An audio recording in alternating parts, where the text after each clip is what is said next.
بەڕێز ئانۆ جەوهەر سکرتێری گشتی هاوپەیمانی مەسیحی لە سودەی کوردستان 24 لەگەڵ مامەدەیە کاگانەوە سپاس بەمەدەونی بەڕێز خێر بێن کاگانەوە هەڵسەنگاندنتان بە گشتی بۆ پرۆسی سەرژمێری لە ناوچە کریسیانەکان چۆنە؟ ئێمە بابەتی سەرژمێری بابەتێکە ئاساییە و یاساییە لە وڵاتان کە دەکرێت، بەڵام بە درێژایی مێژووی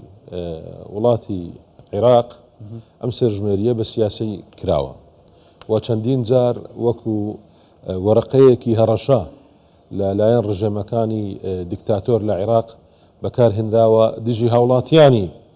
ئەم وڵاتە. بۆیە بابەتی سەرژمێری بەڕاستی بابەتێکی زۆر گرنگە. ئێمە لە هاوپەیمانی مەسیحی کە پێک هاتیە گەورەترین قوارەی کەلدانی و ئاشووری و سریانی و ئەرمەنیە لە سەرتاسەری عێراق، ئمە پێشوازیمان لەوە کرد کە دەبیت هاوڵاتیانی ئێمە چ لە هەرێمی کوردستان چ لە بەشەکانی دیکەی عێراق بە تایبەت لە دەشتی نینەوە بەشداریەکی گەرم و گوڕ بکەن لە بابەتی سەرژمێری، بەڵام بەمەرجێک ئەوەی کە ئەم سەرژمێریە نەبێتە جێگرەوەیەک بۆ مادەکانی دەستوری عێراقی هەروەک مادەی 140 و مادەی 125. مەترسی هەیە کاگانەوە، ینی ئەس بە مەترسیەکەکان بێتە جێگرەوە؟ بە دڵنیاییەوە ئێمە پێشماوەیەک لە سەفەرێکی دەرەوەی وڵات لە بازارێک وەکو بازاری خۆمانی قەیسەری هەولێرێ کتێبێک هەندێک کتێبی کەون هەبوو دەفرۆشە. لەو کتێبانەی کە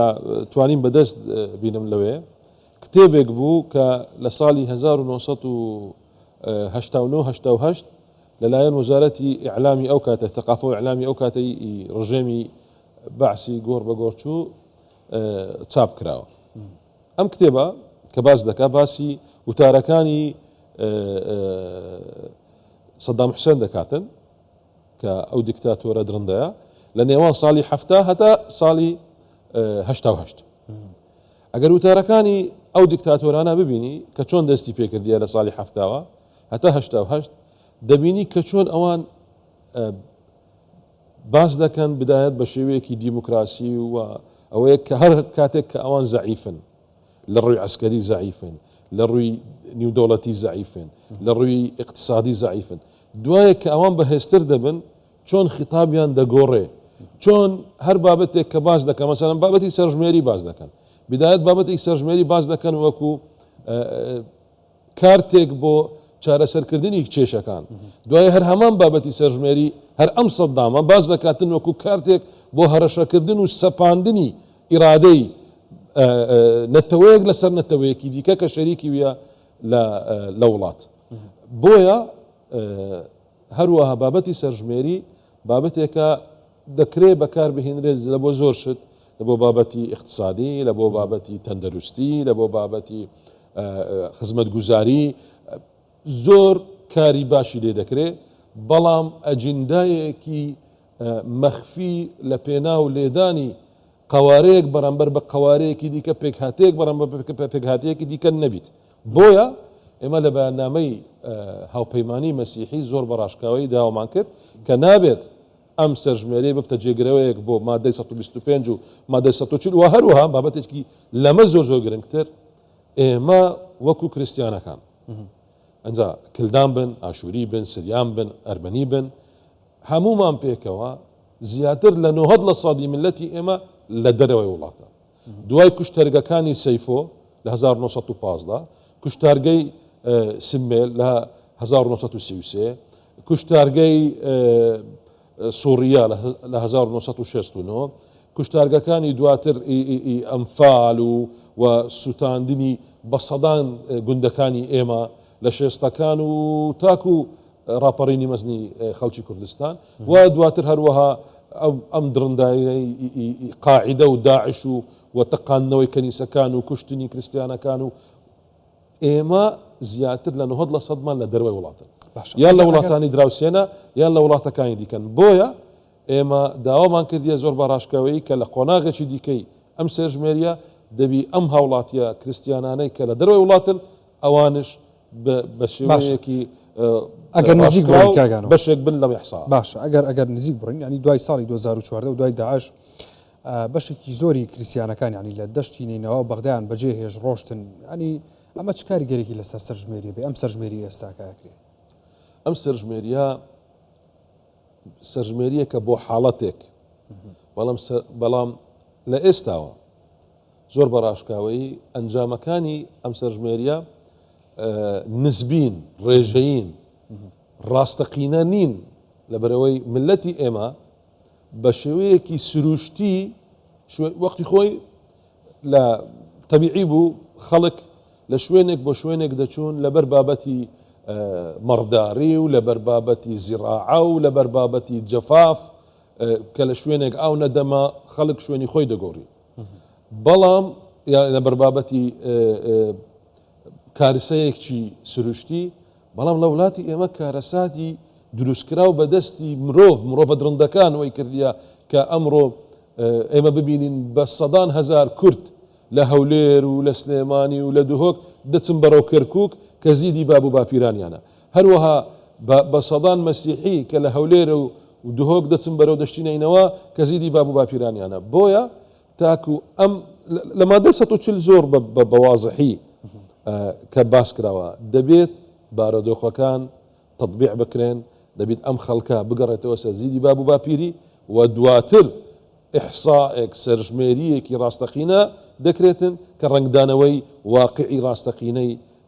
دیموگرافی ئەم وڵاتە باش کاکەنە مادەم ینی ئەوەندە ڕخنەتان لە ئەم سەرژمێری هەیە چیتانەوێ ینی داوای چیەکەن ئەوەی کە ئێوە تاروێت جیاواز لەمە چییە چه هەنگاوێکەگرنەبەر ئەمەی گرنگە دەستوری عێراقی ئەکە ئێمە نارێن دەستورێکی نەموذەجیە بێ نوقسانیە بەڵام دەستوری عێراقی بە شێوەیەکی ڕاستەوخۆ جێبەجێ بکرێ بەبێ ئینتیقائیە بەبێ ئەوەی ئەو مادەیان ئەو بڕگەی دەستور بە دڵما کاری لەسەر دەکەم ئەو بڕگەیە کە بە دڵم نییە کاری لەسەر ناکەم دوو مادەی گرنگ هەیە کە زۆر پەیوەستن بە پێکهاتەکان کە دەرم پێکهاتەکانی نەتەوەی وەروها ئاینی نەتەوەی بن عەرەب کورد تورکمان کەلدان سریان ئاشووری ئەرمەن ئەم نەتەوانە و ئەگەر ئاینی بن مسلمان شیعە و سوننا مەسیحی و هەروەها ئەیزیدی کاکەی سابی ئەیمەندائی جوو ئەو پێکهاتانەی کە لە عێراقدا هەیە زەردەشتی ئێمە ئەو دوو بڕگەیە مادە 140 و لەگەڵ بڕگەی یا مادەی 125 ئەمانە دەبا لە مێژێک کاری لەسەر کرابە بەڵام کە نەکرا لەبەر ئەوەی ئیرادەی چەسپاندنی دەستور بە شێوەیەکی ڕاستەقینە تاکو ئێستا نییە و ڕاستە